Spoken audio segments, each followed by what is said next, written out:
Great. I think we can kick off to start on time. Afternoon, everyone, and welcome to our second Insight Exchange of the year, where we'll be talking about road safety data. As hopefully some of you know, the Insight Exchange is a monthly series designed for planners, policymakers, and data users to demonstrate data tools, present real-world case studies, and share what is working and what's not.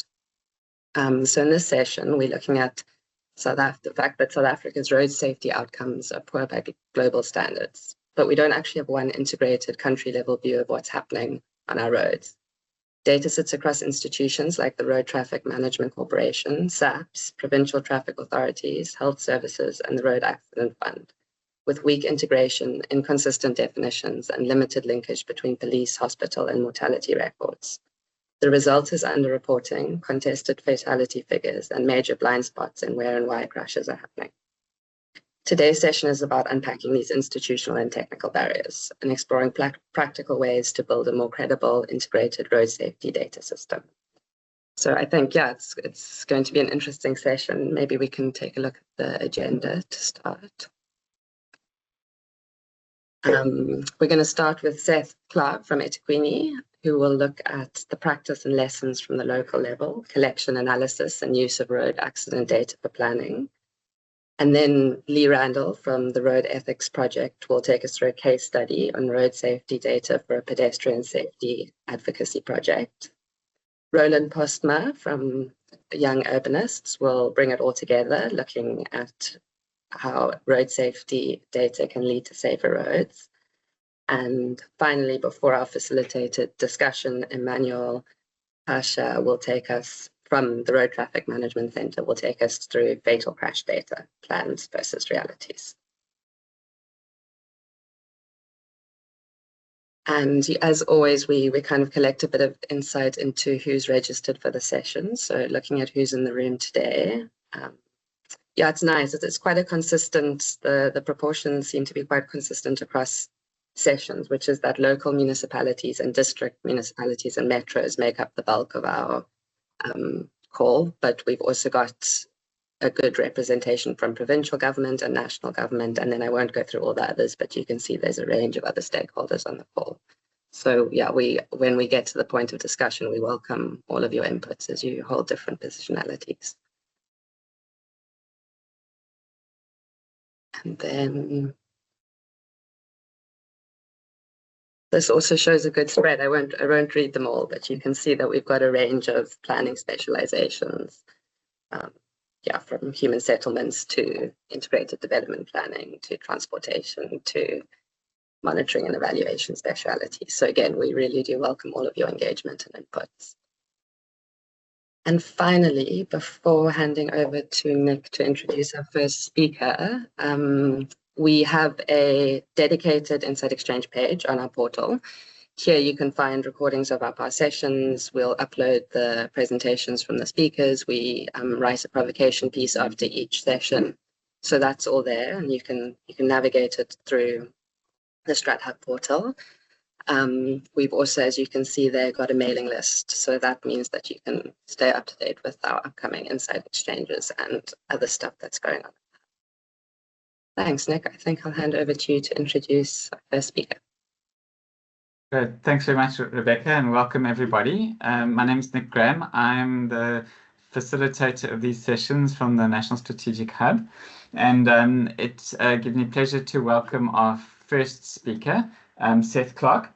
Seth is an administration officer for accident coding and crash data governance at eThekwini Transport Authority. He has over 16 years of service within eThekwini's Transport Authority.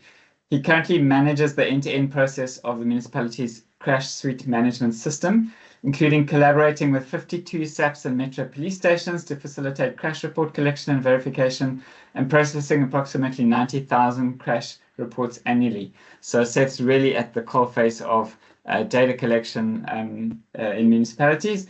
His role includes ensuring data quality system optimization, the availability of reliable crash stats that inform strategic transport and safety planning. He also produces statistical analyses used by road safety and traffic engineering to identify high-risk locations, support infrastructure planning, and contribute to the development of the municipal road safety plan. So we have the expert in the room, and Seth, when you're ready, you're very welcome to present. Good afternoon, colleagues. Good afternoon. Thank you for inviting us to this important session today. I'd like to take you through how we gather, analyze, and use road crash data within eThekwini and how these insights support our planning processes and helps us better understand the needs of our road users and transport network. So our mission statement is to provide and manage a world-class transport system with a public transport focus, providing high levels of mobility and accessibility for the movement of people and goods in a safe, sustainable, and affordable manner. This fun fact, I came across a binder in the office, and I find it apt to share it with you all today. So this is a compiled 1994 road traffic accident report that was hidden in our archives. And the best part, the summary states that our city has been using a computerized database of road accidents since 1975. So yes, using a Honeywell mainframe system, our city has been performing data-driven planning for over 50 years. We proudly carry forward a legacy built by skilled professionals who have laid the technical groundwork and passed the baton, inspiring us to reach new heights.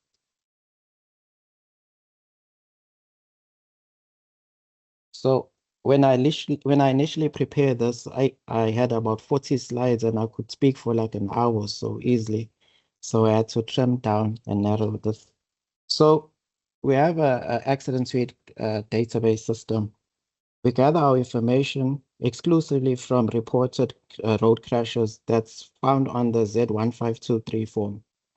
This physical crash report document is collected on a weekly rotation schedule from the 52 police stations.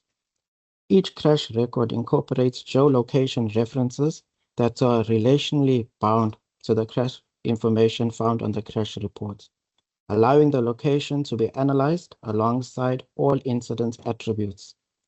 Accident coding is the process of converting descriptive crash report information into standardized numerical or categorical codes so that the data can be consistently stored, validated, and analyzed within a crash database. An example, a rear-end crash type is a 1, a head-on crash type is numbered 2. Clear weather conditions is numbered 1, and rain is 3. So we have 10 skilled administrators who captured the metadata into the system. The mature and comprehensive crash database system is based on an enterprise-level relational storage system using Microsoft SQL, with the front end using a Microsoft Access user interface. There is no practical limit to the number of locations, sections, areas, or crashes that can be added to the system. It is a dynamic database, meaning that data is continually updated. A wide range of analytical and statistical reports can be generated depending on the specific requirements of the requester. The crash data is used to develop the eThekwini Road Safety Plan. The plan sets out the intended actions and activities that are necessary to reduce the number of crashes and the level of road trauma within the municipal area. It is fully aligned with the South African National Road Safety Strategy 2016 to 2030 and the Integrated Development Plan and Sustainable Development Goals. The action plan targets 11 areas. The action plan targets 11 areas, which is reflected in the outer blue circle. And as you can see, the pedestrian area is a critical target area because of the high number of pedestrian fatal and serious injuries. So around this outer circle, those are all our 11 target areas. We depend on accurate crash counts, severity indicators, and causation factors to make informed decisions about infrastructure investments and policy direction. For example, we often find that a small percentage of road segment users, pedestrians, contribute to a disproportionately high share of fatal and serious injury crashes. The data is also used during road safety audits and traffic impact assessments for new developments. Planners integrate past crash trends to anticipate potential future conflict points introduced by changes in land use. When municipalities submit funding applications for capital projects, crash statistics form a key component of the motivation, demonstrating not only the scale of the safety problem, but also the expected reduction in risk. By grounding engineering decisions in systematic and defensible crash analysis, authorities ensure that infrastructure investments address the most pressing safety needs and maximize the impact of limited resources. Before and after trend reports are essential tools as a metric that is used to evaluate the effectiveness of road safety interventions. By comparing crash data from a defined period preceding an intervention with data collected after its implementation, practitioners can assess whether the measures produced the desired safety outcomes. Typical interventions evaluated include installation of traffic calming features, redesign of intersections, signal timing changes, road surface improvements, and the addition of pedestrian infrastructure. For accurate trend analysis, it's important to adjust for external factors such as a change in traffic volume or seasonal trends. So how do we use our crash data? The branches within ETA utilize crash data for various purposes. For example, traffic engineering uses it to design safer roads and intersections. Traffic operations use it to improve day-to-day safety and to assess road conditions. And traffic signals utilize the crash data for signal warrants, timing changes, and pedestrian safety. An example in action, the ETA's allocation of 27 million rand to improve pedestrian safety around our city hall demonstrates exactly the kind of targeted, evidence-driven intervention our road safety framework envisions. With the 153 pedestrian fatalities recorded in the CBD over the past 5 years, this investment is not just timely, but is essential. The plan measures, including raised intersections, curb extensions, and the adoption of internationally benchmarked safety standards, illustrates a clear shift towards infrastructure that prioritizes human life.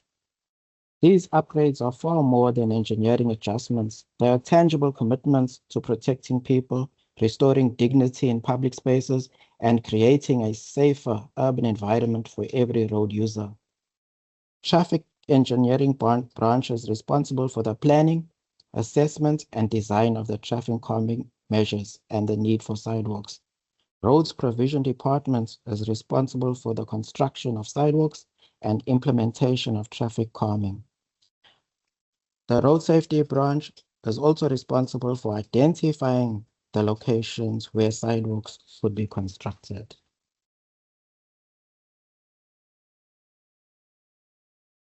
The StratHub dashboard is linked to the eThekwini crash database.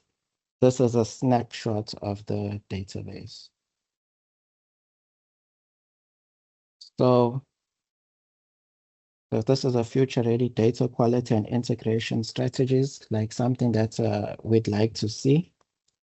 Maybe it's tangible, something that we can all network and think about for the future.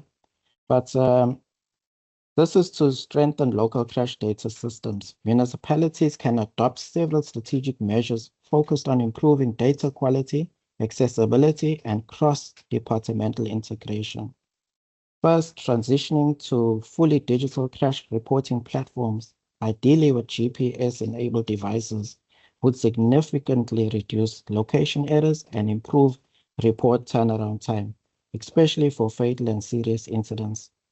Implementing real-time data validation rules within reporting systems can help ensure that critical fields are not left incomplete. Second, establishing centralized data warehouses allows multiple departments to access validated crash datasets without duplicating efforts while ensuring consistency across planning, engineering, and enforcement functions. Third, adoption of standardized severity and causation classification systems aligned with national frameworks supports interoperability with provincial and national reporting.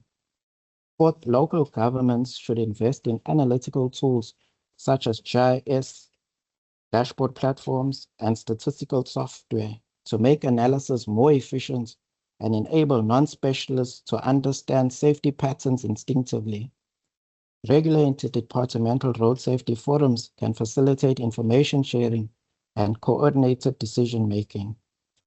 Finally, building partnerships with universities, NGOs, and research institutions strengthens analytical capacity and introduces innovative methodologies such as predictive modeling or video-based conflict analysis.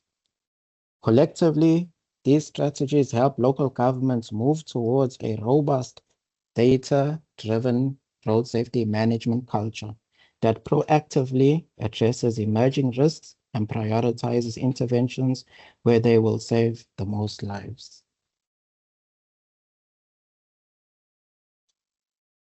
Come to the end. Thank you. For any queries or follow-up questions outside of the session, you're most welcome to contact me via email. Thank you. Thanks very much, Seth. Thanks also for keeping to time. I appreciate it. It's a really great insight to see a practical example of how the data goes from collection to analysis and onto your dashboard. There are a lot of points there that I would like to ask about. We're going to hold questions until the end of the session. So once all four speakers have spoken, if you do have questions, please pop them in the Q&A. There's a Q&A button on the top of your Teams screen. If you do want to comment on something or share a resource, please feel free to also do that in the chat. So the StratHub team will be monitoring the chat, and we'll be transferring questions for the speakers or questions for anybody on the platform through the Q&A. So please do use that. I will introduce our next speaker. So Lee, if you want to get ready in the meantime. Our next speaker is Dr. Lee Randall. She's been an occupational therapist for over 35 years, encountering many crash survivors in her caseload as part of her occupational therapy work. Inspired by this, she moved into crash prevention and road safety advocacy about 15 years ago, completing a PhD into a bioethical review of Johannesburg minibus taxis, which led her to conclude that taxi drivers are not necessarily the problem, but akin to an indicator species within South Africa's crashogenic road traffic system. And in 2019, she co-founded the Road Ethics Project, aimed at fostering ethical literacy around road use.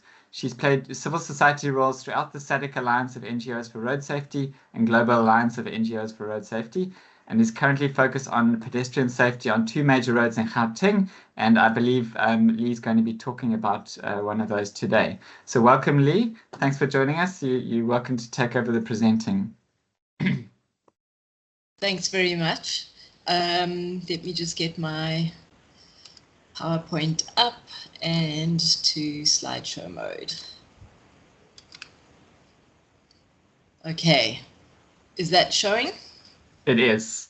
Go ahead. Great. Thanks very much. And Seth, I have to say my envy now extends beyond just being envious of the Indian Ocean, being adjacent to Durban, eThekwini, but also to your crash database and especially its granularity and the fact that it's already mature and moved into an action plan phase, which I just think is amazing. And I wish every city in South Africa had similar.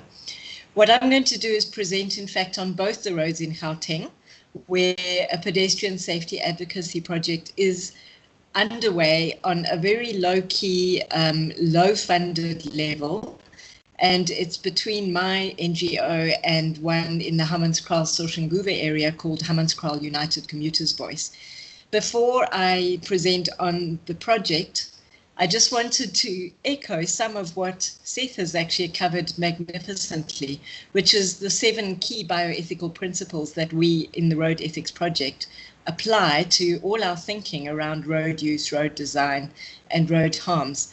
And without data, we cannot measure whether we're following these principles or not. We have to understand the extent to which we are doing harm.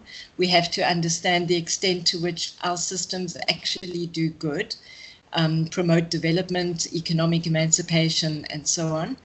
We have to, through data, understand whether we are treating everyone fairly or leaving out particular sectors of road users. And also data shows us whether we respect autonomy, so different modes, or whether we are allowing one mode choice to dominate over others. It allows us to understand whether we are being proportional. Are we applying measures commensurate with the problem? Are we being efficient? As Seth said, resources are scarce. Are we using them wisely and well? And then finally, what we're doing, is it health maximizing? And we also incorporate planetary health and not just human health in that. So back to the project. Caiphus Makoti and I crossed paths in early 2024 when he became the winner of our annual Tamiradebe Road Heroes Award, which is a little flagship activity of the Road Ethics Project, acknowledging an individual who is making a difference within their own sphere of influence. And Caiphus certainly is, both through his on-road sessions, his petitions to local government and provincial government, and also his multiple radio presentations on various community radio stations. So in encountering Caiphus and also going to his area to hand over his check, certificate, and letter of acknowledgement, I realized he's adjacent to the Molefe-Makinta Highway in a very informal settlement, no electricity, no running water, and the road safety risks there are acute. And both of us have a strong concern about pedestrians and the perilous journeys that they face. The fact is, as all of you know, Africans walk for part or all of many of our journeys, and yet pedestrians are really least protected in our system. It's shameful that we have pedestrian deaths as such a big proportion of all road deaths, way above the global average and even above the African average, and rising. And pedestrian deaths, for me as an occupational therapist, are just the tip of the iceberg. The serious life-changing injuries must also be taken into account. So how did we decide to do something in our own small local areas? We joined a global campaign being run by the Global Alliance of NGOs for Road Safety, which they call the Mobility Snapshots campaign. This is a screenshot from their website a good few years back, so it's not fully up to date, but it shows at that stage how many mobility snapshots had taken place around the globe, and you can see Africa is fairly well represented and has become better represented since then. And what is a mobility snapshot? Well, it's a kind of a citizen science approach to understanding the degree of pedestrian harm and risk at widely known and recognizable places, particularly intersections that are near transport hubs or shops or markets and schools. There need to be plenty of pedestrian and cyclist traffic mixing with motorized vehicles. And these snapshots are taken in areas where there's a clear lack of pedestrian facilities, cycling facilities, and also things like traffic calming and non-optimal speed limits for motorized vehicles. IRAP worked with the Global Alliance, and I'm sure many of you are familiar with IRAP, the International Road Assessment Program, and the kinds of tools that they have produced and that are making a significant difference around the world. They estimate already 700,000 deaths and serious injuries have been prevented through implementation of IRAP measures. The Global Alliance trialed a customized tool specifically for the Mobility Snapshots campaign.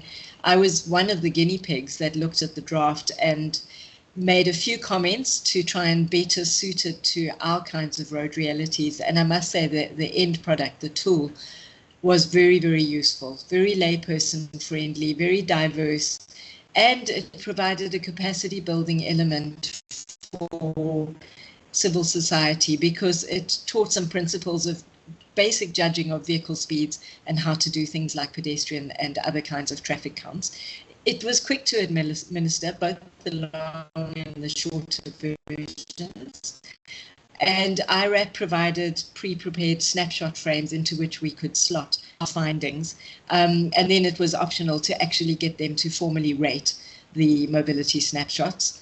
And just to explain how we gathered data at our two chosen intersections, one on Louis Botha Avenue and the other on Molefe-Makinta Highway, we used the 7 to 8 a.m. time bin on a school morning because there was a lot of traffic, and in particular school children, pedestrians, were moving through the intersections at that time. And literally it involved checklists and volunteers standing on the four corners of the intersection, 15 minutes on each corner, and then extrapolating. So it's a rough and ready measure, and yet probably quite accurate. And I'll come back in a moment to what the broad outcome was from a pedestrian count perspective. But you can also see on the slide, we turned to TomTom to try and get some information on vehicle speeds. We got it only at metro level, but what it did tell us is that in this peak hour of movement, speeds are well beyond pedestrian survivability, which is typically seen as 30 kilometers an hour, and in many instances beyond the 60 kilometers an hour official speed limit. Here is our infographic using IRAP's snapshot frame of the Molefe-Makinta Highway intersection. It was particularly complicated because it's crossed by a partly paved secondary road, and it's actually quite difficult to photograph this intersection in a way that makes it understandable. And we came up with 1,196 people walking there in peak hour, and IRAP's rating was 1 star, the worst safety rating for pedestrians. And then coming to the Louis Botha Avenue intersection, which is about 500 meters from my OT practice, we had a very similar pedestrian count, 1,200 people in that time bin, also rated at 1 star. So although the intersections look very, very different on the surface, the safety deficiencies were strikingly similar. The numbers of people, pedestrians affected, were very similar. And in terms of IRAP's methodology, each could be made 97% safer, taking them up to 3 stars for pedestrians. And there were 3 priority interventions recommended by IRAP. One, quite difficult and long-term to achieve, reduce official speed limits. But if you look at the pink band at the bottom, it can also be achieved. Well, effective speed reduction can be achieved through means like traffic calming. But the other priority intervention was really about installing basic pedestrian facilities such as proper pavements, unobstructed pavements, and pedestrian crossings. So Capus and I realized as lay people we need some focused upskilling, and we managed to get onto an online course offered by Safe System Solutions in Australia, which is an eye-wateringly high-income country. But what drew us to the course was that it covered the why, the who, the how, and the where of raised crossings. And the why and the who was particularly useful for us. The how and where to relate to because of the high income settings. But it was an incredibly useful course and definitely ups our credibility in terms of interfacing both with communities and with road safety practitioners and policymakers. The downside of the course was it was 4 webinars running South African time, 2 a.m. to 4 a.m., which was quite a tall order for us. We then realized we actually need some crash data. So we went to the RTMC, and I'm very glad to see Emmanuel here, and I'm very grateful to him for providing us with crash data from 2018 until the middle of last year. And what we asked for was all reported pedestrian fatalities. We realized belatedly we should maybe have asked for all fatalities of all types so that we could calculate pedestrians as a proportion. But that being said, we just went with the data we received. And why I've said in the heading we re-requested is because when we looked at the data, we realized actually there are multiple police stations along these routes, even more than the ones listed there. So we may still have an incomplete picture. And Emmanuel was then kind enough to provide us with data from more than just the Norwood SAPS and Tembe SAPS, which the first set of data covered. What we immediately realized is we were naive in thinking that the data would be geolocated. So not exactly where along the routes the fatalities happened. Louis Botha is 9 to 10 kilometers in length, and Molefe-Macquarie Highway is more like 45 kilometers in length. And it was difficult in many cases to know exactly where the fatalities had happened, other than occasional use of landmarks, and in the case of the Louis Botha data set, a few more cross streets named. What we were able to do is get to grips with time bins, when were crashes happening that were killing pedestrians, and you can see, I'm not going to go through it in depth, but some slightly different distributions from one road to the other. These are small data sets, so we would need a much more extensive data base to know whether this is kind of a robust pattern. But you can see the nighttime crashes are high in both cases, and in Louis Botha Avenue also very early in the morning. In terms of day of the week, there were no real surprises in that Friday, Saturday, Sunday dominated. But in the case of Molefe-Macquarie Highway, it was really interesting that Friday was actually overshadowed by Thursday. And Molefe-Macquarie had crashes on every day of the week that killed pedestrians, whereas Louis Botha really only had crashes killing pedestrians on 4 days of the week during that time period. The vehicle types was also interesting, and if you look at the other/unknown, that is a frighteningly high percentage, particularly on Molefe-Macquarie, but also of some interest is the differential impacts of minibuses on the two routes. And then race and sex charts, well, predominantly it was the victims fell into the black category, or other or unknown. The sex of the victims, it was quite frightening how many were shown as unknown.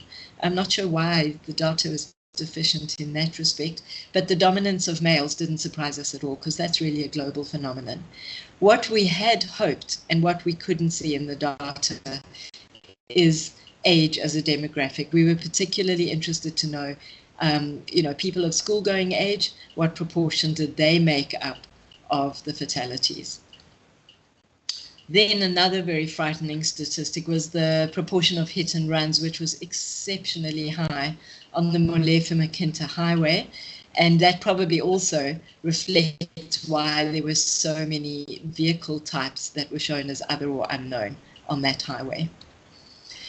So on the surface of it, we were kind of looking at Molefe-Macquarie as a far more dangerous road than Louis Botha, but a very simplistic linear trend line kind of makes us a little cautious about that conclusion, because Louis Botha seems to be getting worse, whereas Molefe-Macquarie seems to be getting better, and a lot more sophisticated statistical analysis and a far bigger crash database would need to be applied to have a sense of whether this is real, whether these apparent trends are real.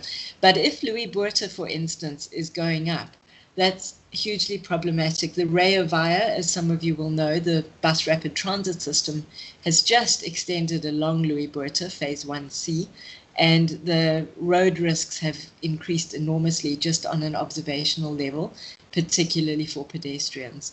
So we could be going from bad to worse because that road has become a whole lot more complicated. Our overarching conclusions, well, pedestrians on both the roads seem to die solitary and very poorly recorded deaths. There was only one instance where 2 pedestrians died at once on the Molefe-Makinta highway. And of course, South Africa's definition of a major crash is 5 or more fatalities, and therefore, by definition, these single solitary pedestrian deaths are just not subjected to proper investigation. It's almost as if people don't matter. The SAPS record, is this a training issue or is it a lack of resources? Why is there absolutely no investigation? Why are accident reports, or crash reports as I prefer to call them, so kind of incomplete that we can't really draw too many conclusions? And then the lack of geolocation in the vast majority of cases really detracted from what we thought we would be able to do, which is a kind of heat mapping or hotspot warning kind of approach. So that we could then do some community engagement around that, and also try and lobby decision makers and implementers regarding targeted preventive measures. We naively initially thought that both our intersections would show up in the data to the degree that we could really go and present to decision makers about our specific intersections. But of course, there's no option to do that. They didn't show up at all in the data. Our key asks, and this is sort of the next step of our project, is to go to the Gauteng Department of Roads and Transport, and also the Joburg and Tshwane metropolitan municipalities, with a strong request that what we call our intersections be made into demo sites, engage the local communities, put in some pedestrian safety features. People need to have the look and the feel of a safer intersection before they fully grasp the risks.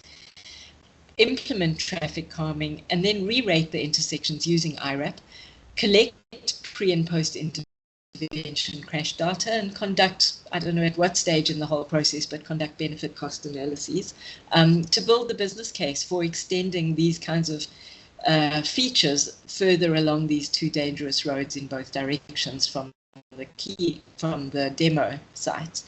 And we have just begun in January playing with Gemini as a way of producing some imagery using the Better Streets Guide. And this is the Silindile Street, Molefe-Makinta highway intersection. Now, there's as much wrong with this image as there is right, but it was a sort of first pass way of Kafis and I getting to understand a bit more about Gemini and about the Better Streets Guide. And certainly we could immediately see there's potential here, both in engaging policymakers and in engaging communities, to kind of play with the possibilities and have a look at what the implications would be and to what extent different things could improve the situation. And the philosophy that we really are working on all the time is that there's no greater mistake that we could make than to give up and do nothing, because all we can do is a very little. Now, to this project with 17,000 being depleted, we are working on voluntary effort. And so we recognize the limitations of what we can achieve, but coming from civil society and trying to marry that with a bit of research background that I have, this is our offering, and this is what we hope to take forward as an advocacy tool in relation to 2 dangerous roads in Gauteng. Thank you. Thanks very much, Lee. Thanks for I think making the topic real. So locating road safety issues in place, and also emphasizing the importance of data to make really necessary cases for planning change. So thanks very much. I'm sure there will be questions that follow. Just to remind everyone to put some questions in the Q&A or into the chat, or hold them over, and we'll open the floor after the last speaker. I would like to then just move on and introduce our next speaker, who is Roland Postma. Roland is a young planner, multidisciplinary designer, researcher, and advocate. He currently serves multiple roles globally as part of his advocacy efforts to give voice to the emerging profession that is planning, especially around the twin climate and biodiversity crisis, and the role of planning in our cities and towns. Roland is the interim coordinator and lead for advocacy and projects for young urbanists in South Africa, helping foster change for urbanists. He has a wide range of expertise in spheres of urbanism, planning, inequality, and the provision of public housing. Other interests for Roland are the role of the media and advocacy space to arm and aid progressive planners. So, Roland, you're very welcome. And if you're ready to present, please do so, unless you're just going to speak. I'm not sure, but over to you. Okay. Sorry. Hi, everyone. Am I audible? You are. Go ahead. Okay, fantastic. Hi, everyone. No, I'm sorry, that was a very outdated bio, Nick. That happens when you don't send the facilitators your bio. I do apologize profusely, Nick. But yes, I do work at Young Urbanists. That is very relevant. I'm an urban planner. I'm from Pretoria, despite the accent, Afrikaans. So just sorry in advance. I promise you I'm not from overseas, but I'm here all from Germany. That's just a Cape Town joke, if anyone's here from Cape Town. If you are a civil engineer, please put that in the comment section for me. I did ask that. I'm quite curious, and especially if you work in local government, that would be really cool to know. It can also be provincial, given this, there's a different structure in Gauteng. But what I'm going to do is, while I wait for my screen to pop up, I'm just going to find my window, is that I'm going to quickly tie back, and I have 50 minutes, Nick, correct? That's right, Roland. I'm not going to go over my 15 minutes. I promise you that. And so, okay, fantastic. And so what I want to speak to everyone today, can you see my screen? I just want to get a confirmation it's now full screen. Yes, we can. It's a black slide. Yeah. Fantastic. So this presentation was actually shared to the National Road Traffic Engineering Technical Committee. And why I'm putting it today is because there's really two aspects here. Is obviously the data. It's really great what's happening in Durban. We really do need a national dashboard. We really do need, all sectors in government, given how fragmented government is and how we're structured. We do need access to data across the dashboards. And there's some great examples that I shared to Nick, for example, from Australia. And so we really urgently need that. But the bigger question, which I'm sure everyone on this call, and I'm assuming most of the people on this call are public servants, is that we need action, right? And why we don't have action is derived to multiple reasons, from corruption, incompetence, to car-centric, I call it national party, technocratic edifice that's still prevalent in local government and to a large extent the Gauteng government. I mean, there's still plans to complete the highway system from the National Party, and of course a very kind of car-centric approach. A great example is the Complete Streets framework from the city of Johannesburg, but then you have an inability from the Johannesburg Roads Agency to implement that framework. We did see that with the new upgrade of Nile Ngoyi when the Bree Street explosion, but they're actually supposed to do that on an everyday basis for each and every road upgrade. And of course, we are, from Young Urbanists, just to introduce Young Urbanists, is that we are activists, we are young people that focuses on addressing apartheid spatial planning, but we're here to work with government. So we actually do have partnerships. So while I might be very critical, we actually have partnerships, and we actually have, tying to both presenters, we actually have some very good news to tell. So there's good news to tell in regards to how we can change this paradigm of inaction, particularly around civil engineering. I can't see the chat box, so if you're a civil engineer, do welcome. We really, want to work more with the civil engineering sector, with private consultancy, with all these sectors, because there's such an important role to play, knowledge. But of course, we need to rethink our systems approach, and Young Urbanists is predominantly based in Cape Town. So we are going to talk about Cape Town a lot quickly, but we are going to share how this is being kind of emulated in other municipalities. And of course, we've worked, with the Road Traffic Management Corporation and other things. So, we spoke about a lot of things, maybe just to quickly go through a few things is, for example, congestion, induced demand. All municipalities are mandated to have a CTIP But there's a lack of understanding of how do we address congestion. And while most municipalities have all these lofty, nice visions around an integrated transportation system, but they barely do it. And so one of the things that we've been partially responsible is that City of Cape Town has written induced demand into their comprehensive integration transportation plan.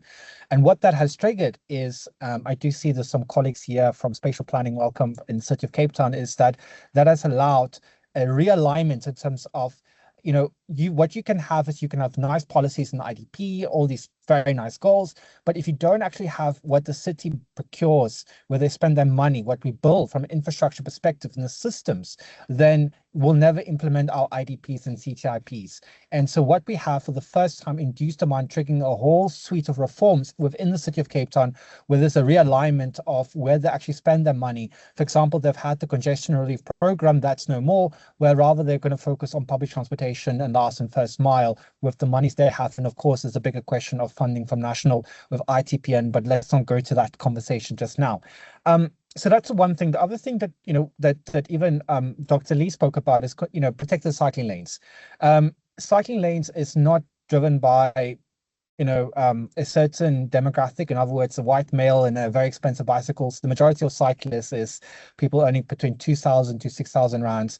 Of course, there's a spatial component. Sorry, Roland. Yes? If I can just stop you. I'm not sure whether your presentation is supposed to be moving or not. We're looking at two photographs. No. Yeah, that's fine. Okay, Don't cool. worry. Just wanted to check. Sorry for that. I'm just giving a quick overview, and then I'll go into the work that we are doing. Is that as public officials, we understand the modal split is not high enough, but the minority of people own cars, and of course we lose over 200 billion rands on road safety. We know all the statistics. I don't need to share that. Stats SA provides that information that's quite very ugly picture. And so, but we need to address why we're not addressing that, or that modal split is because there's almost like a capture of what government builds from an civil engineering perspective.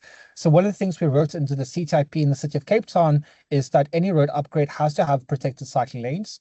Okay. And so it means any new road has to have a cycling lane.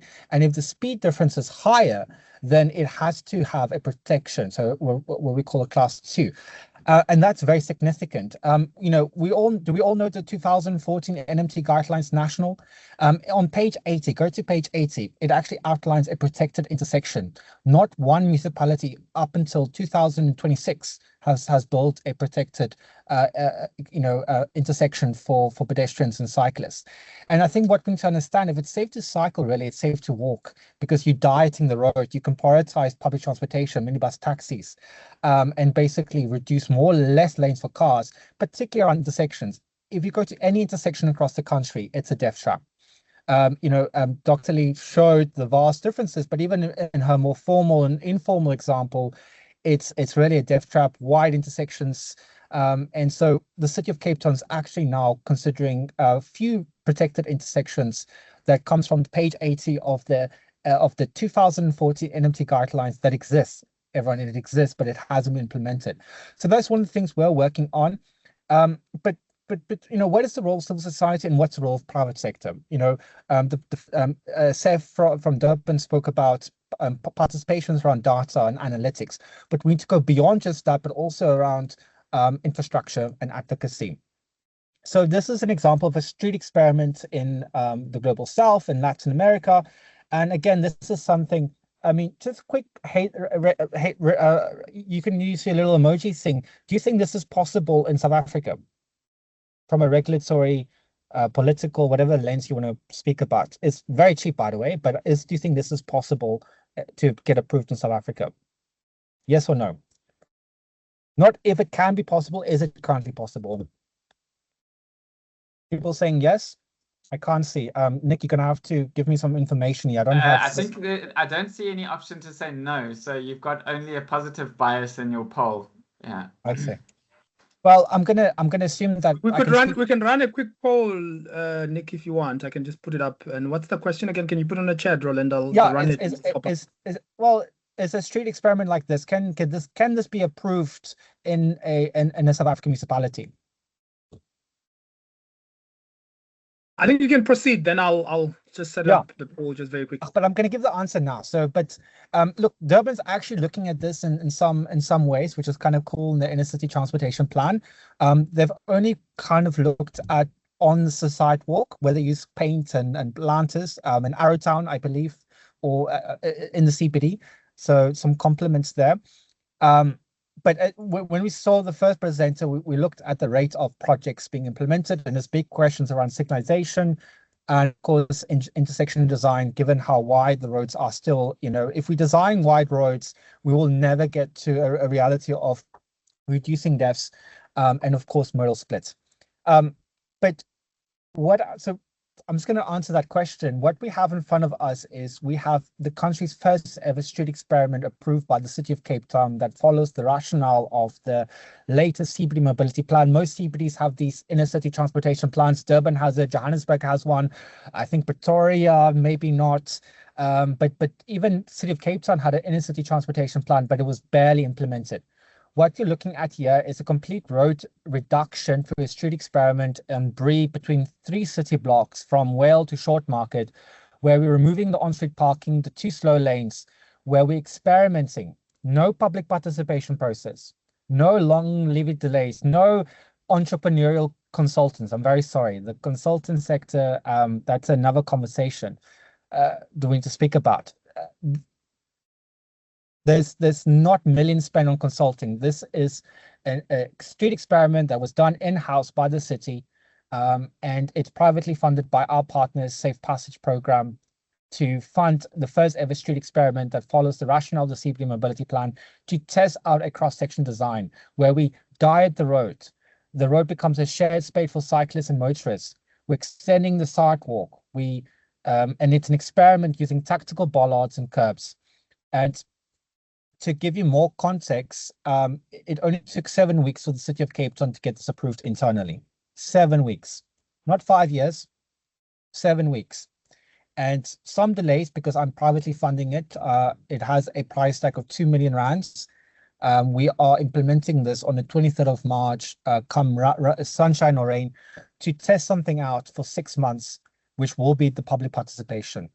So we have a situation where we have good policies and ideas and inner city transportation plans, but we're not implementing the projects at the rate. So we really need to look at what has been done in New York City, what's been done in the global South and Latin America, and we need to be more tactical and really look public participation through tactical urbanism to test out new intersections like what Dr. Lee identified, both in rural and in urban areas. And by the way, this is completely SARTism compliant. And so how we're doing that is, my screen doesn't like me now, is I'm just going to do this, is this is an example of a cross section. You can see we have these yellow curbs and bollards, and that's how we make it compliant. So these bollards, these curbs were used for the bus rapid transportation delineation for the bus lanes, the red bus lanes. The ones in the City of Johannesburg are not really curbs. They're a bit of a joke. I mean, because they're also used for cycling lanes, and you can see how they're being used currently. It's a free on-street parking since day one. And so we've actually introduced and worked with the city on a design that is removable. So we could easily tactically implement these and remove them. Same with the safe head bollards. And so I'm not going to talk about that. But then the question is has this been done before? Because we can actually use these curbs not just for a street experiment, but what we've also recently done, which is our second project ever that we implemented, is that we delineated a cycling lane, an existing class 3 cycling lane in Bree Street, privately funded again, where we've shown how we can delineate through these tactical bollards and curbs. This was a 3-year partnership negotiation with us in the city, and that, you know, the Bree Street cycling lane is not fully protected, only 40% protected. The city's looking at a full protection later, but the point here is that through this project, they've been able to write that into their guidelines that they use. So not the 2014 National Energy Guidelines, their own guidelines. And that means they're actually now doing this themselves on future cycling lanes where they're very cheaply, affordably. We can't, implement a Europe solution here when it comes to cycling lanes. We need to be tactical and cheap, get the data, make it permanent. And that's what we are demonstrating here. This we funded for almost R500,000. Again, we privately funded this, and this is scalable now. We're taking this design to the city of Johannesburg through developers in Rosebank that follows the 2014. A lot of good things happened in 2014, then the whole country, something happened after that. I'm not going to say more detail, but it follows the approved plans by the city of Johannesburg following Parks Tower's vision and so we're really trying to scale this across the country, and this has been implemented. You can see the before and after pictures. So just going back to, you can see here we've worked with that's Andrew Douglas from Road Infrastructure Maintenance, and we've worked with the CID. So it's a partnership between different stakeholders, and the CID, they're the one managing and maintaining the cycling lane. We just provide the materials. So if I go back to this, oh, by the way, this is an open streets experiment where we're able to close down a street without an events permit. And I can very gladly say we're bringing this to Main Street in partnership with Josie Majosi, and we're looking to deviate from Jock, which must be deviated because we can't, we need to look at tactical ways of closing down streets to test something out. That's so important. Sorry. So colleagues, what am I saying is that we can do things, we can move the needle, but it involves advocacy, it involves persistency, it involves us stopping territorial, it involves us not spending too much money on consultants, it involves us accountability, and we have to work together, but we have to link the data with infrastructure, and we have to use the infrastructure to get data, not the other way around, because we need to show how we can move the needle, how we can save lives. We've did a cost-benefit analysis with UCT on this, so we'll be sharing that and the impact on that. And they actually have done some data that they presented at the conference last year at the I think the civil engineering. I don't know the name. I'm so sorry. So we can share that. My time is done, Nick. So I'm just going to see what else is in here, which I can quickly talk on. Sorry. Is that, oh yeah, so it's not just about road safety, vulnerable road users, cyclists. It's also about deliveries. In fact, there's a lot of deliveries in Cape Town that have e-bikes. We've used the same bollards and curbs to delineate a safe motorcycling bay for them. So that's very important. So we're not just looking at road safety around these good livable context areas, but we're looking at also the microeconomy SMEs, for example. So that's been done. This is a national program that we're going to roll out with all the aggregators. We've signed on Mr. D, Takealot. We just signed Woolworths, and we want to scale this across the country. So we're solving. So we really believe tactical urbanism has a big way to solve things now, not wait long time. It's cheap. Sometimes the private sector can pay for it, but the really is to change the behavior of government. So we've used the city of Cape Town as a case study of that. And now they have the latest walking and cycling strategy that really spells out them being tactical to do stuff and not take the least resistant route, but go the hard route when it comes to decisions around space allocation. So how we win this fight is we need to reallocate space away from private cars, because that's actually not only how we make streets safer, but obviously address congestion. I'm going to stop there because I'm over time. And I'm keen to speak to anyone on this call and answer how we can do things, because all of this is scalable. We can institutionalize this. We need to rewrite the 2014 NT guidelines. We need to expand the NRT1 guidelines into law, because those are law requirements. And of course, make the 2014 NT guidelines law with an added revision. So there's a few things. Thanks, Roland. Yeah, I'll stop there. Thanks very much, Roland. And yeah, I think you've demonstrated a very practical way of sort of starting to shift things in a way that demonstrates progress and change. And I do want to come back to you to talk about how you demonstrate that and show value in the cost-benefit analysis. I want to just introduce our next speaker now. I see he has joined us, so welcome to Emmanuel Pasha from the Road Traffic Management Center. Emmanuel is a general manager at the RTMC. He has over 40 years of ICT experience in various industries, where his roles varied from developer, analyst, project manager, business development manager, IT consultant, outsource manager, and general manager. Amongst other things, two of his achievements include establishing an ICT training school in the late 80s that opened opportunities for young people. He's also set up ICT systems and processes for a shared service center, which was one of its kind. He's currently responsible, and why he's here today is he's responsible for road traffic information at the RTMC. So you're very welcome, Emmanuel, and if you're ready to present, please do share your screen. Good afternoon, everybody, and thanks for the introduction. I will share my screen. Great, we can see it. We can see some bar charts. Is that? And I must also, Roland, apologize for the earlier, postponement and shifting of things around. I was actually called into a meeting at the last minute. Can everybody see the presentation? We can, if you can just put it on presenter mode. That's what I'm trying to do.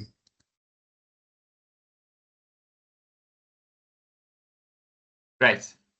Okay. You got it. So yes, I come mainly from the IT technical side. So the soft side, some people call it the hard side. I don't know much about. So what I'm going to cover in the next 15 or 10 minutes or so is just to show you what we do, why we do what we do, how we do it, and what we plan to do going forward. So yeah, what, why, how, and then what are we going to be doing going forward? So I know this slide is very busy, but what we're trying to show here is the crash reporting process. And this is basically the external things that needs to happen. So the first thing that happens is the classification of a crash, whether it's a fatal crash, serious injuries, slight injuries, or damage only. If it's a damage only, we already have, you can go to SEPS, or you can report it online on our system. That's the leftmost part of the presentation, the rightmost part of the presentation. So you can we have an app that you can actually log in and do that. The other three, they need them to be taken seriously. Sorry.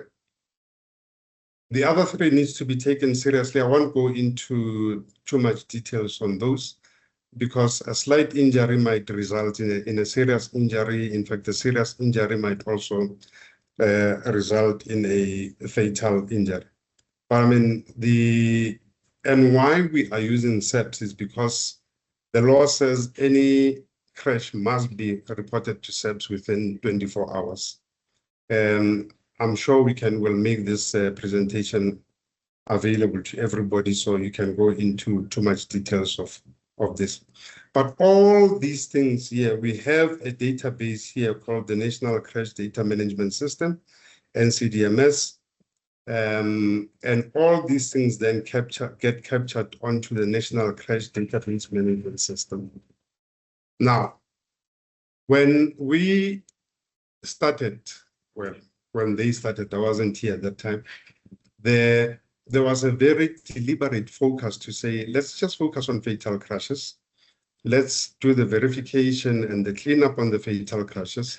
And once we have done that and we are happy with, and we have at least 95% certainty that we are capturing all the fatal crashes, we can move into the other links. So we are at this stage here, still on the fatal crashes. We are at this stage here also fairly confident that what we are capturing here, we've used the WHO as a test bed. We have used some professors in UNISA to give them our data to look at and the processes. So we are fairly confident that we are ready now to move into the other two legs, the slight injuries and the serious injury leg. The next slide then just shows you, if I skip something here. Okay, so that's what we do, why we do it, to contribute towards improvement of safety on the roads, to assist in optimization of traffic flow, to facilitate coordination amongst traffic authorities, to inform the planners of where to deploy, to enhance existing systems with external data, to assist in managing incidents and reducing delays on the roads, and to inform road users with timely and accurate information. And at the bottom of everything, we want to answer 3 questions. What happened on our roads? What is happening on our roads? And what is likely to happen? Now, we're not doing everything here, the eight things that we have listed here. Sorry. Some of them we do, some of them we don't. For instance, this very last point, we can look at, we are able to look at what happened. We are not at this stage able to look at what is happening currently and what is likely to happen. Let me also add this, that there are other provinces that are actually already looking at what is likely to happen on the roads, that are answering all the 3 questions. What is likely to happen on the roads? And at national level, we have made a very deliberate choice that we will actually learn from those provinces that have already gone ahead of us, and take those systems and roll them out to the entire country. The system, as I said, is the National Crash Database Management System. It's largely driven by what we get from South African Police Services, but we don't take that as a gospel. There's another leg here, the second leg, which is the provincial coordinator. So each province has got a provincial coordinator that we actually interface with. The provincial coordinators help us to clean or validate the data that we have from SAPS. But yes, SAPS is the trigger, and primarily because number 1 is that every crash must be reported to SAPS within 24 hours. Number 2 is that if it's a crash resulting in fatalities, a docket must be opened by SAPS, and the body cannot be removed by any other person except the mortuary, the pathology. And the pathology cannot receive that body from any other person but from a SAPS official. I'm not going to go into the internal processes. So there's a lot of processes that we then go through to validate this data here. I'm going to then move on. This is just a typical example of what we used for the collection of that data. It's called the crash form. I won't go into the crash form. And then there's another form called the culpable homicide observation report. Just by the way, this crash form is very, very important. It is completed by normally the SAPS personnel. And it's so important in so much that we have managed to secure some convictions on reckless driving using this particular form. So it's very, very, very important. Yes, we need to then move this form from a manual paper to a digital platform. Sorry, I'm skipping a few here. Where do we want to go? What do we want to do? So we have a crash collection methodology that has been approved by the board of the RTMC. And I'll just quickly go through what this methodology entails. Excuse me, I'm not looking at the time. Please, Nick, let me know. I don't even know when I started.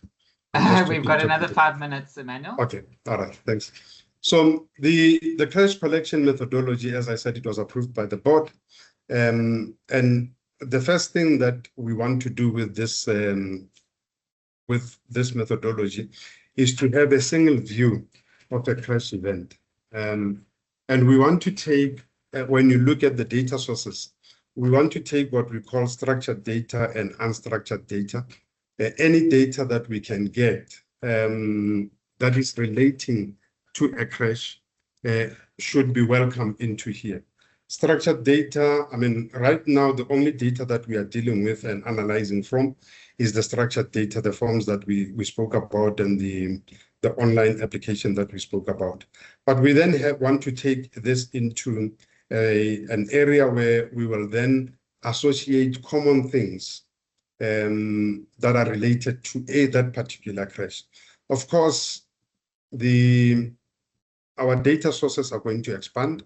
Of course, our data sources will also be classified into what loosely I would call trusted data sources and untrusted data sources. Trusted data sources would be, for instance, your pathology, your hospitals, your SAPS. So those would be the trusted sources. Untrusted sources would be somebody that sees a crash and starts recording it and they send it to us.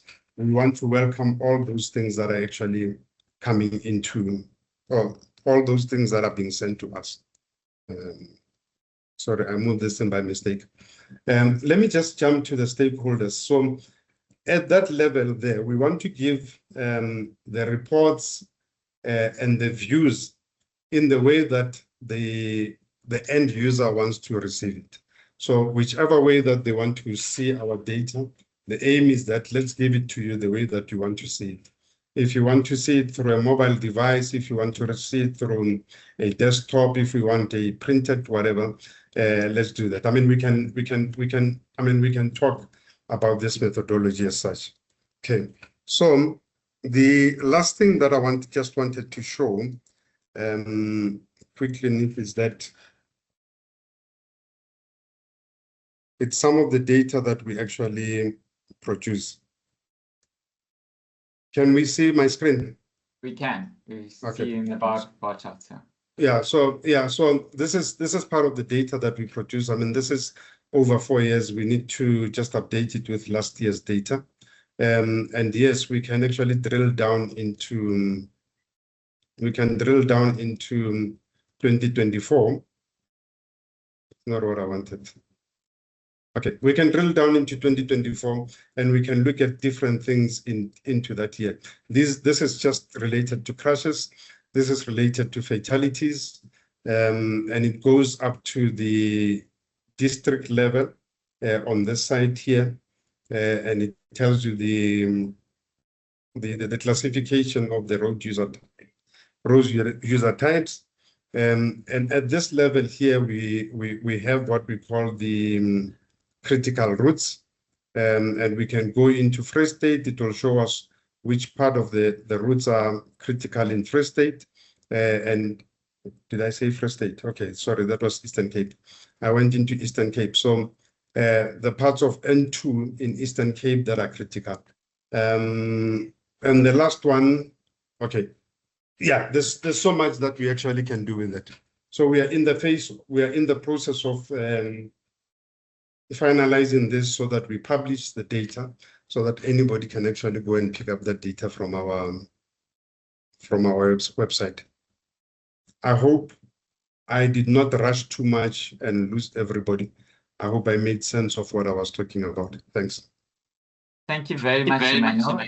It's great to see what the RTMC does, what data you have, and it's nice to see that those dashboards are coming along and will be available soon. So really looking forward to that. Colleagues, we've reached the point in our program now where we have around 40 minutes just to open the floor for comments, questions, and discussions. The panelists have availed themselves to be able to answer any questions or to be part of the discussion. So at this point, the floor is open.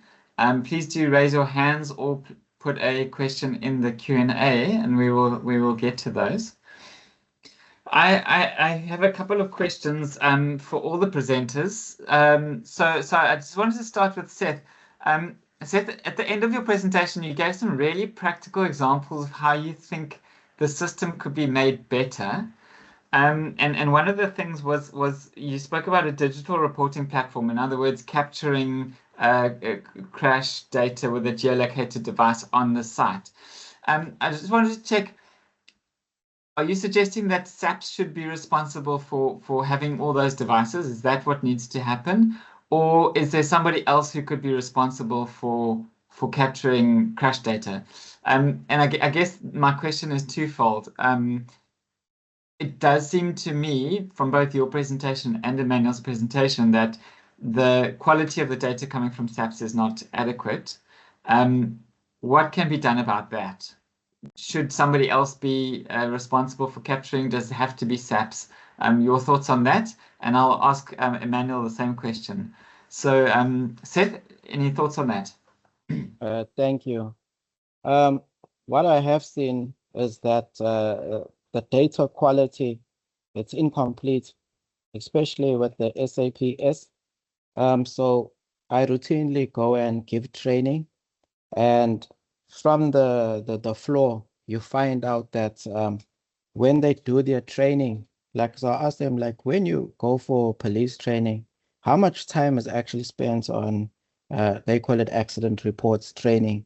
And they said it's like half a day.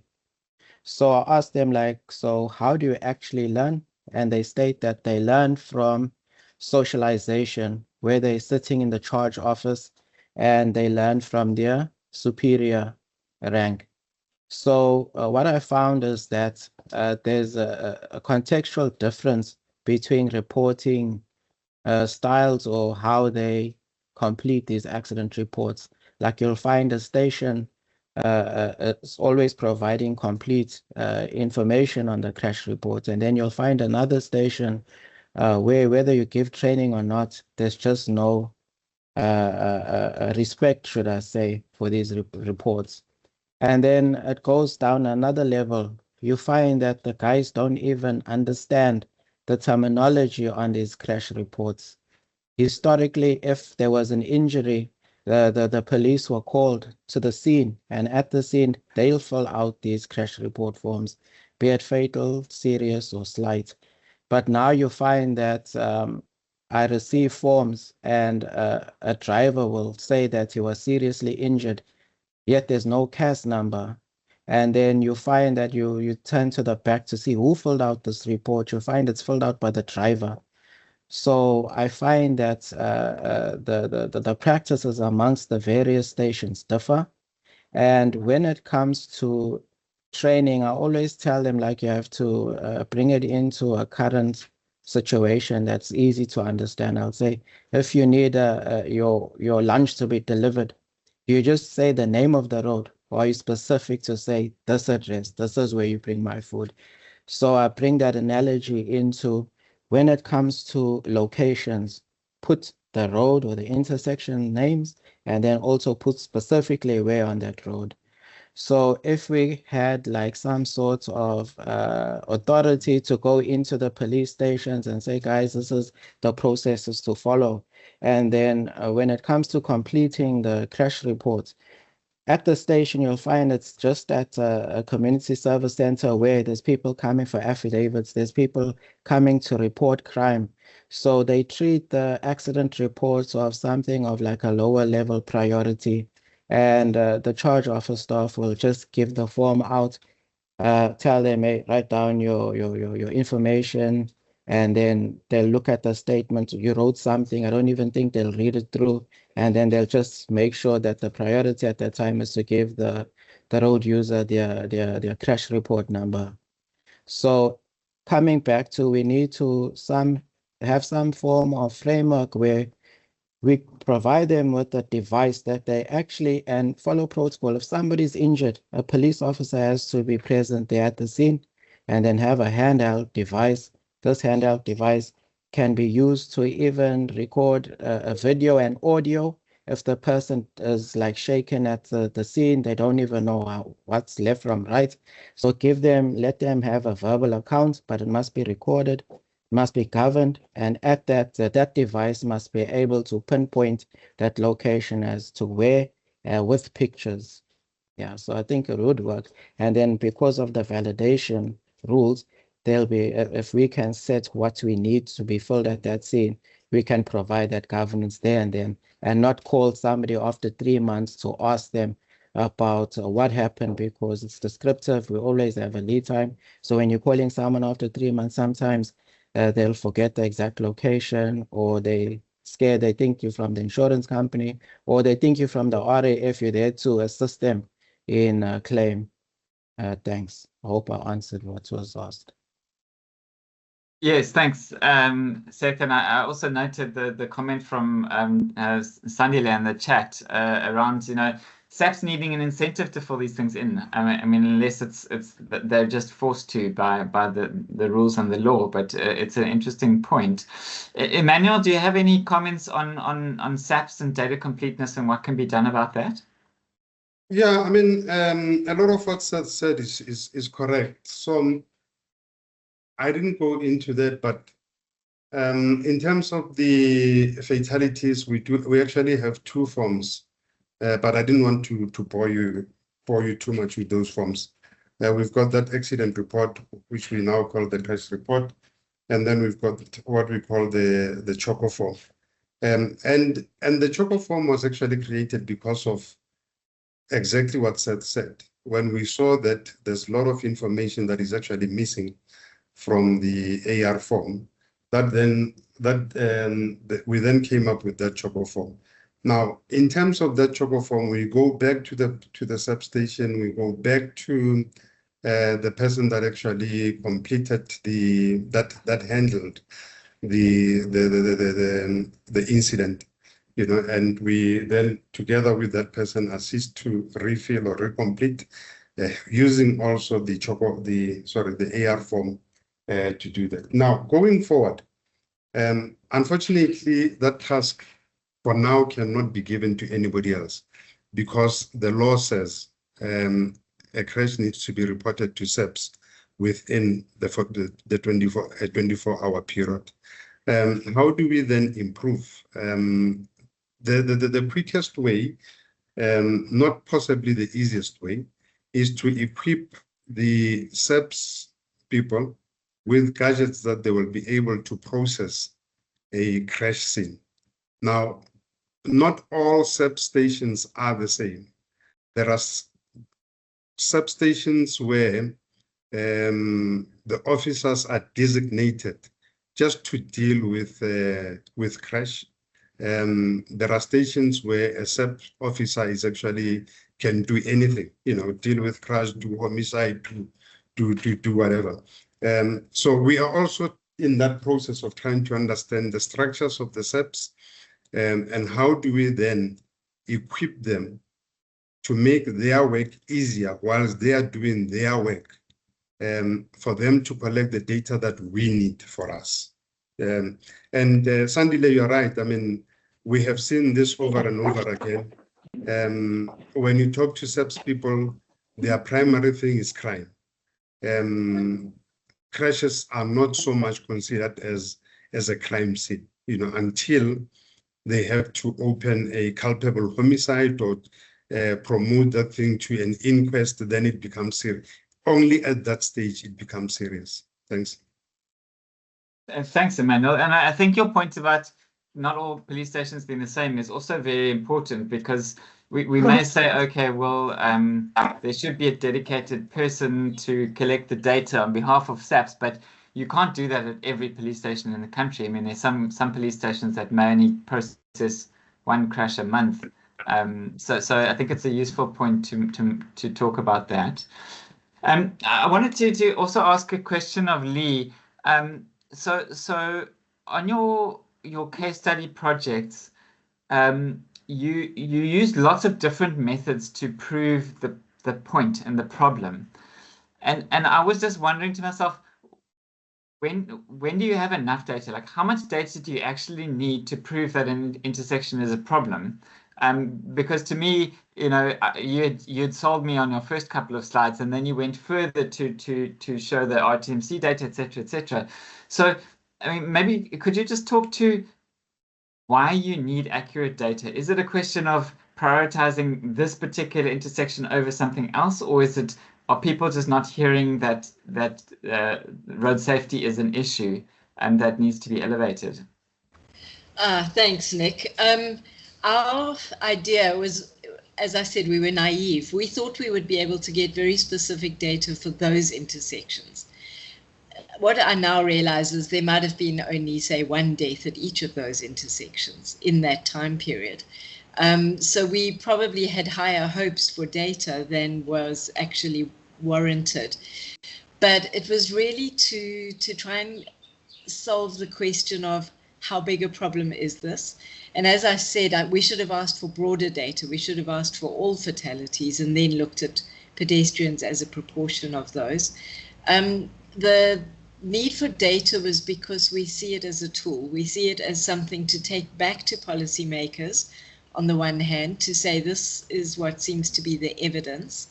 But we also see it as a tool for mobilizing communities who often they have anecdotal evidence at their disposal, but they don't necessarily have more kind of scientific data, which would, for instance, point up crash hotspots. One thing on the Molefe-Mckinter Highway that was obvious from the data sets was that I think it's called the Q4 petrol station and the Midas car wash both had what seemed to be a disproportionate number of fatalities right outside them. But we don't know if maybe that was just the nearest landmark. Was it a kilometer away? Was it 200 meters away?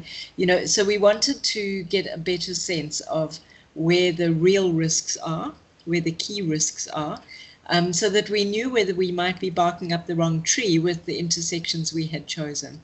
But unfortunately, the data couldn't guide us on that. We realized that pretty quickly. What it did guide us on was the extent of problems such as poor police records and a lack of granularity, especially the geolocation issue. Yeah, great, thanks. I mean, I was thinking if there was granular data for every intersection, I guess then it would be fairly easy to see how dangerous are those intersections in relation to all the other intersections. Yes. But I mean, that's really the main point then, isn't it? It's the granularity of the data that's available. And the same point that Seth has made about, you know, needing really accurate geolocation of the crash data, that seems to be critical, especially if we're talking about planning in space. You need to know, you know, what areas you're talking about. Yeah. Yes, and when you're dealing with unlabeled roads, it adds to the difficulty. The Temba police station seems to be responsible for a very large stretch of the Molefe-Mckinter Highway, but once we had picked an intersection that we wanted to analyze, and partly it was because of the ZCC church facility and huge numbers of people visiting that, especially including elderly people. So weekends are actually very, very busy at that intersection. So we'd already flagged it as a key one, not just from a school child perspective. But Temba Police Station seems to have a kind of a general problem in that the accident reports are very incomplete. And yet they accepted many of the reports along the length of that highway. So it would kind of be an obvious starting point to maybe zone in and do training there and clue the police in. I've put something in the chat already about why it's so critically important and the role they can play in improving road safety, because I think it easily just becomes a routine thing. Oh, we must tick this box and fill in that, and the left out data is not seen as critically important. Yeah, so it's like an absolute minimum. I did see a hand from Nazira. Nazira, do you want to come in? Sorry, I didn't get to you in time. No, that's fine. Thanks, Nick. So just 2 points. This is quite, I think, a timely discussion as well. So thank you to all the presenters. I think they were very sort of diverse, but also convergent perspectives on this issue of road safety and data. So just in terms of data collection at a local level, we did a sort of mini research. I'm going back in time, but it was we were trying to also look at accidents in Johannesburg and where the hotspots are. So we worked with the Medical Research Council and UNISA in a partnership, and we eventually compiled a report on traffic accident trends. I just have to kind of give the experience of how difficult it was to gather the different sources of data. It really, and so this discussion is so important about how do you actually have more of a centralized database. We literally went to the province. They had a little bit of the data. We realized, okay, there were gaps there. We went into our own city of Joburg municipal data. We saw gaps there, tried to fill those gaps. So there is, I think, a lot of room and scope for discussion in how we better collect this accident data. And I think today we had good examples, and I think eThekwini perhaps can lead the way at the local municipal level as well. Just on the other point around the work that Lee's doing, we also trying to look at a road safety and a traffic calming kind of a plan for one of the communities in Johannesburg. And the biggest problem that one encounters is human behavior. So I think there is an element that we need to build into our data systems in terms of how humans also behave on the roads, and what do we need to do from all the best practices that we're seeing around other countries in changing human behavior. I think driving in Johannesburg, because that's my experience, progressively is getting worse, and we also, I think, are behind in regulatory processes. So the delivery guys have taken over roads. They are causing, I think, enormous challenges in terms of road safety, and we are only now trying to regulate behavior. So I think there's a lot that still needs to be thought through and done in terms of how we actually improve data, but also I think how people need to start thinking, we need different kind of challenged ways of changing human behavior on the roads. Thanks. Great, thanks, Nazira. I think that's an important point. I see it's supported in the chat. Roland, do you want to comment on that? I also wanted to flag two questions from Sakani in the chat, which you can come to if you have time afterwards. Very, very practical question, behavior. I mean, we see this every day, but we can't have the conversation around behavior, because I look at the question I also got in the comment about behavior, is that all the road safety campaigns is focused on behavior, but we're not implementing. I mean, take the Complete Streets framework, which is councils passed in the city of Johannesburg. How many streets have been upgraded to those standards? And so without that conversation, we shouldn't really have it. It's I don't know what to say. I mean, we're going to have behavior from vulnerable road users, pedestrians like this, because our infrastructure is not designed for them at all. They almost criminalize walking and cycling, and it's a death trap. So I really want us to be in this paradigm between behavior and infrastructure, and what's the role of this circle that's so important and powerful. Not just repeat the same and same, because we can see from all the road safety campaigns, they're not making any dent into the 200 billion rand that we lose every year to road crashes. Thank you.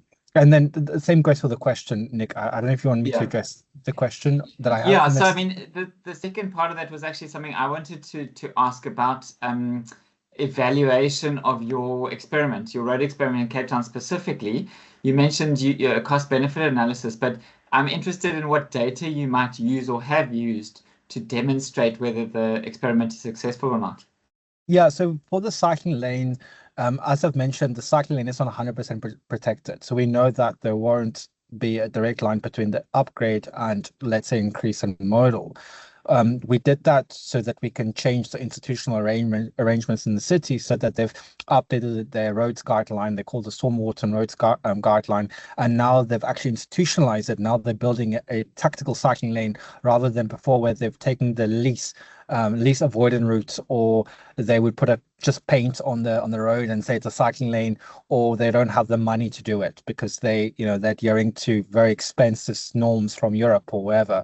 So that was the window. In terms of the street experiment, we will have a monitoring evaluation framework that we can share with both the municipality and other institutions like UCT. We have cameras already installed. We'll have a baseline, and we will share the efficacy, because the public participation process and the monitoring evaluation will inform, does that street experiment remain? Does it get changed? Or eventually, does the city actually now use that data to make it permanent? That was my kind of flipping the egg or the chicken argument. So it's almost now reductive to talk about the efficacy of that cycling lane, because it's not 100% protected. The cameras we have on the road does count modal split, but again, we did that experiment because it changed the institutional capacity arrangement in the city, because we need agility and not the repeat of the same policy that we see every 5 years in IDPs and CTIPs. Thank you. Yeah, thanks. I see a hand from Sandy. Is it on this point or something else? Come in, Sandy. Yeah, it's related slightly, but maybe to a more previous comment. And firstly, thank you so much to the speakers for fantastic presentations. I think possibly, Nick, the shift that needs to happen, and to the colleagues, and particularly RTMC, is to think of road safety as an ecosystem, particularly the data space, because I think it's too narrow and too inward looking. And you see RTMC looking at their own data, not even asking questions. And it's not critique on you, Emmanuel, just generally, a lot of institutions don't think of this as an ecosystem. What I mean by an ecosystem is really creating value for everyone who collects the data in a value chain, and saying, well, we collect it because it does X, Y, and Z. And I was hoping, Seth, you will speak to how you as a municipality sell on the crash reports when they are needed by court, right? It adds a bit of value, right? So you know that you want to verify that report, make sure that the data is correct, so that you can sell on those reports, because people can buy those reports. I'm not really sure whether it's still correct. Seth, please correct me if I'm wrong. I'm happy to retract that. But my understanding was that you were collecting that information, of course, following the subs, and then selling that information on. What we need to figure out is what's in it for subs. What is it that will make subs collect the data accurately, that adds value to the work that they do? If we still say we're going to introduce technology and we're going to do all those things, it will just still not matter. They will not collect the information at that level. And then say, what's in it for motorists themselves? What's in it for insurance companies? Because then we realize, RTMC will then realize that, oh, well, our data actually has value for RAF, for Road Accident Fund, because if it's done very well, it means that money will not be distributed incorrectly at Road Accident Fund, because they can verify very accurate information and ensure that people are not claiming for 5 people in a vehicle and there's only 2 people in a vehicle, or something that currently happens. I think that the shift for me going forward is really building a robust ecosystem of people that are working within the road crashes. So it was just more a comment, Nick. Thank you so much. Great, thanks. I wanted to sort of ask a slightly different question it's linked to something Nazira said, but I'm going to direct it to Emmanuel. You mentioned trusted and untrusted sources, and I'm wondering whether there's not an opportunity in the untrusted sources. I'm thinking of the fact that, you know, as soon as there's an accident, the first thing people do is they whip out their cell phones and take pictures or post videos on TikTok of a crash. I mean, are those not potential sources of triangulation that you can help to geolocate crash reports? And is that something that RTMC is looking at? Yeah, just a few things. Sandy, by the way, the AR form that you're talking about, the crash report form, it's actually sold throughout the country. It's not only eThekwini that sells that data. And in most cases, it is actually used for, it's printed here at RTMC. It's distributed to the provinces. All the provinces get their AR forms from RTMC. And you've got a case where in other provinces that is sold by SEP, in other provinces it's actually sold by the Department of Transport in that particular province. Nick, to come directly to your question, what I was saying on that particular slide, I said we want to get data from all sources. Now, there's going to be a classification of sources. So it's not, when I spoke about trusted and untrusted sources, it's not an exclusion of any source. And there is a reason, there's a reason why you want to classify them as trusted and untrusted sources. Because anything that you get from anybody, we don't want to throw it away, number one. But before you start running with it, it needs to have been verified. So for as long as it's not verified yet, it's still untrusted, but you haven't done away with that particular source. Thanks. Great, thanks. Emmanuel, I want to ask another question on a slightly different thing. So you mentioned the dashboard is soon to be available. I think that's something that we at the National Strategic Hub would specifically be liking to speak to you about, and the accessibility of that data. But do I understand you correctly that at the moment you're only looking at fatal crash data, and the expectation is that you will then expand that to all crash data? Are you anticipating then that bigger data set with all crash data would be available via your website? Yes, you're right. At the moment we're looking at the dashboard that I showed, for instance, it's only on fatal crashes. It does not include the other kind of crashes. The objective is, yes, to move into collection of the other crashes, so that we then make a complete set of all crashes within the public roads. And what would be required for that to happen? What's needed? Okay. So we've had discussions, for instance, with the Department of Health, specifically because we were looking at starting with serious injuries. Now, one of the challenges that we have is that when you look at the Department of Health, they don't have a single database where they collect this data. So we need to go into districts and possibly into individual hospitals. So what we then said is that we will use 2 provinces. For now, we are going to use Gauteng and we are going to use Limpopo. And because they are 2 divergent provinces. So we are going to use Gauteng, we are going to use Limpopo, and expand on how do we then collect that data from either the district hospitals or at whatever source that we will get from those hospitals. That's one area. The other area is that on Central, they have what they call Road Incident Management System, RIMS. We want to piggyback onto the RIMS system and get a feeder of data from the RIMS system. There is a RIMS protocol as to how a crash needs to be handled.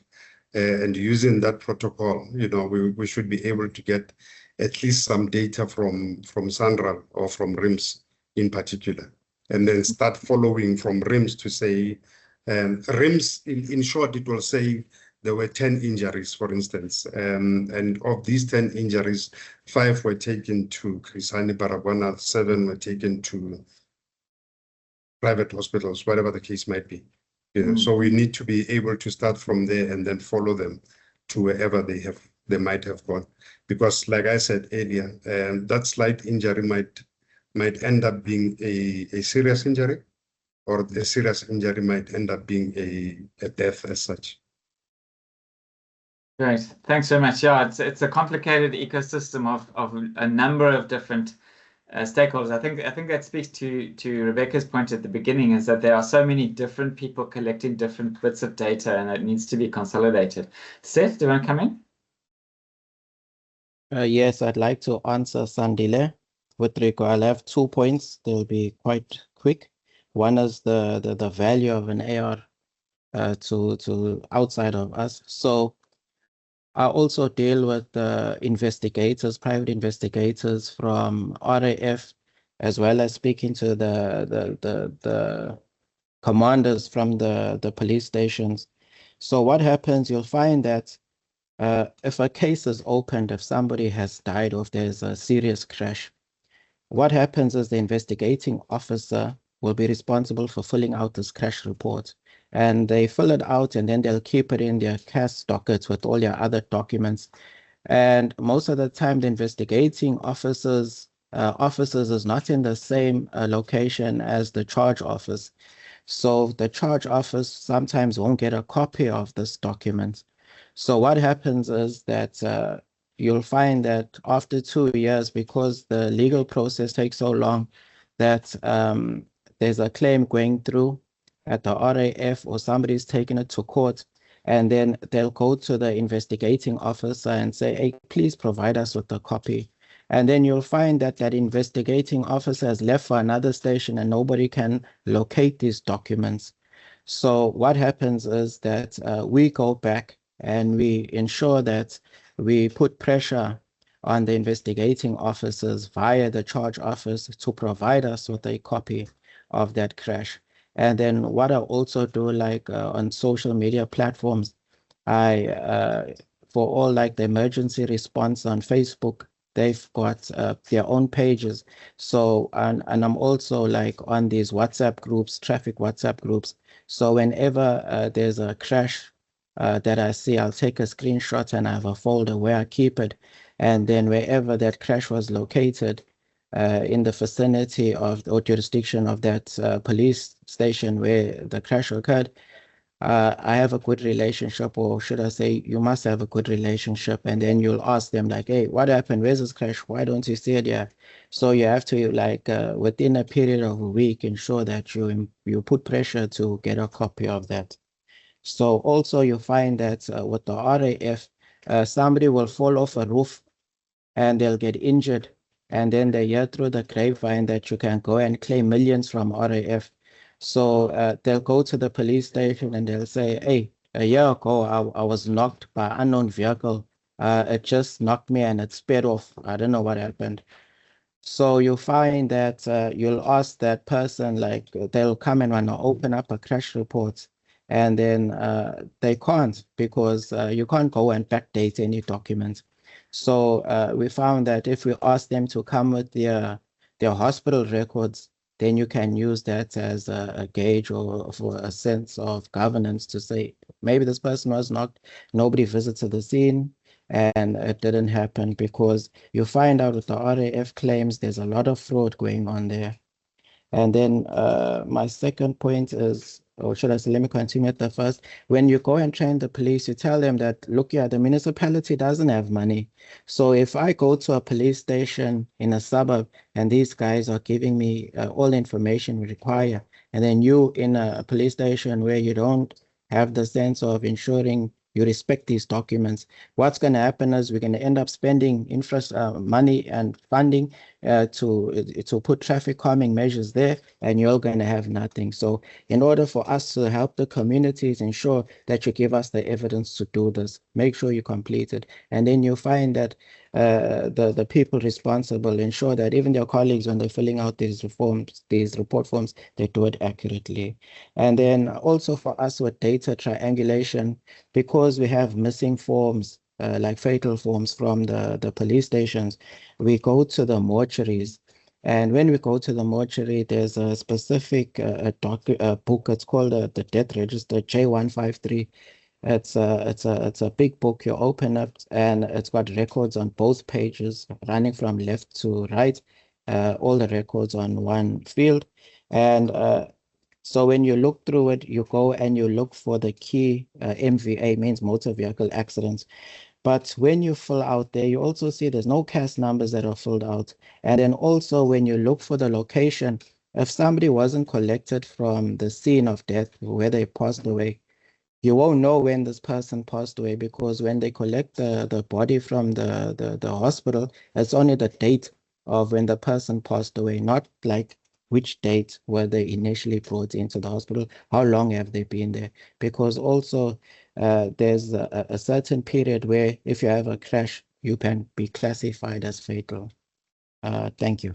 What strikes me is that you put an incredible amount of effort. I can't believe the extents you go to get the data, and it's doubtful whether there are many municipalities, if any, that have people like you to go around and get this data. And it seems like the system is broken if such effort needs to be put in. And certainly there's something coming out here around aligning incentives. And I think Sandile touched on it in his comment in the chat, is that there is so much value in this data, not only to insurance companies, RAF, whatever, but just to communities in having safer areas, that we need to sort of think around the system of how to align those incentives such that the data gets collected properly, because at the end of the day, we need the data to see that value.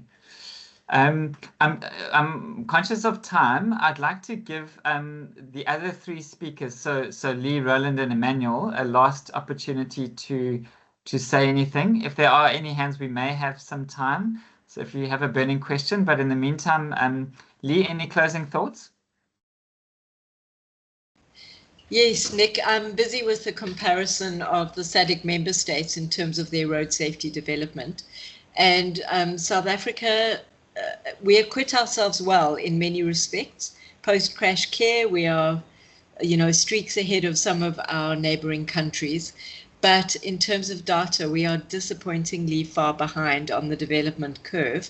And given that we're one of only a few upper middle income countries in the SADC, that is really unforgivable. So it does point to the need to be really strategic with our resources and start showing up more intensively in the data space, so that and then that should in fact start translating into fewer deaths and injuries ultimately, because data can then guide effective measures. And we are just on the nursery slopes, I think, in terms of a countrywide approach. I think eThekwini is doing some wonderful stuff, and I agree that it needs to be emulated by other major metros.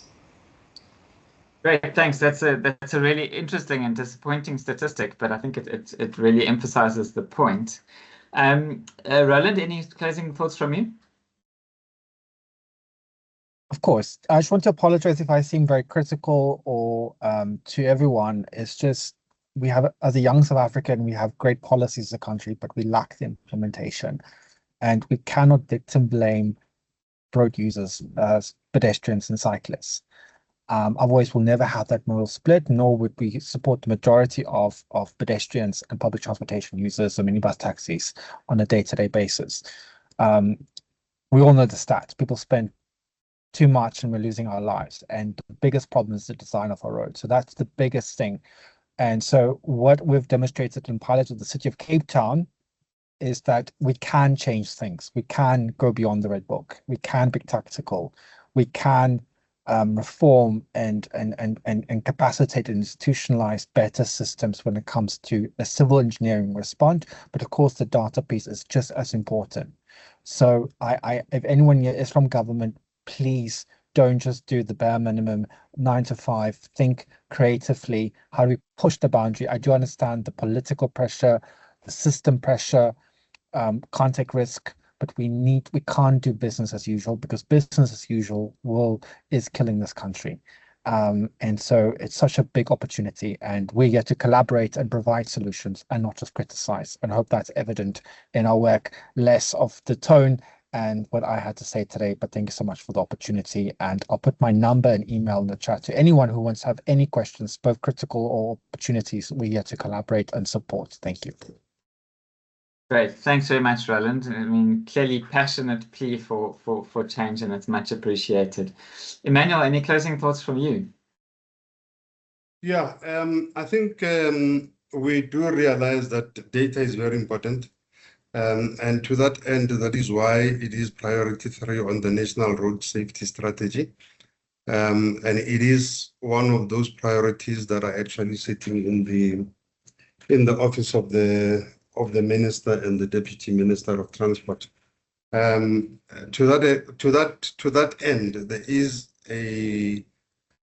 it's still at its infancy, the formation of the National Data Observatory.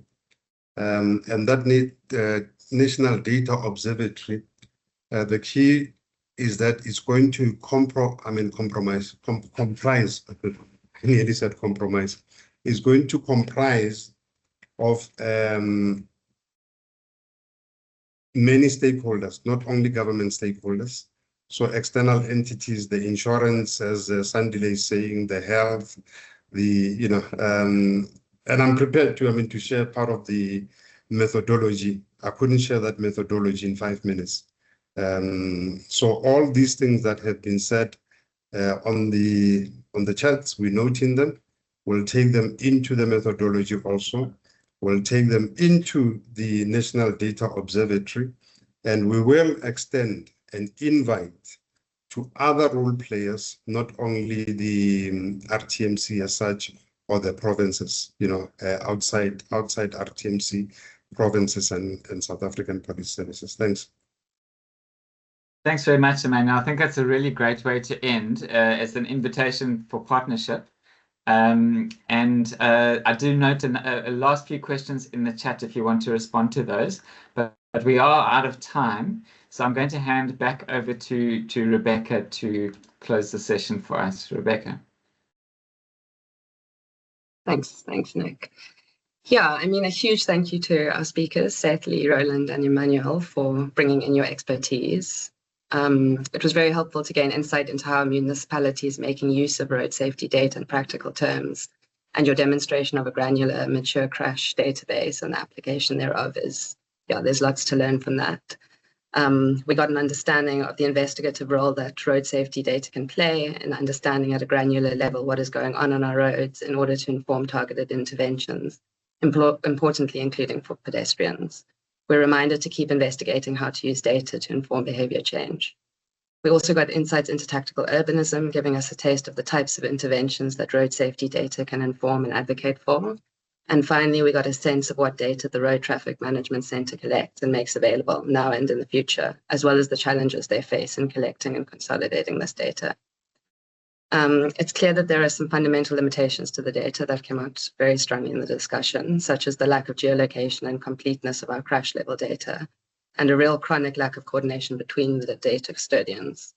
The discussion also raised the reality that behind data collection efforts are the incentives and capabilities of various institutions, and there's clearly lots to consider on how to work with a range of data custodians in order to move towards a more centralized database, trying to take Sandile's provocation of thinking of road safety as an ecosystem forward.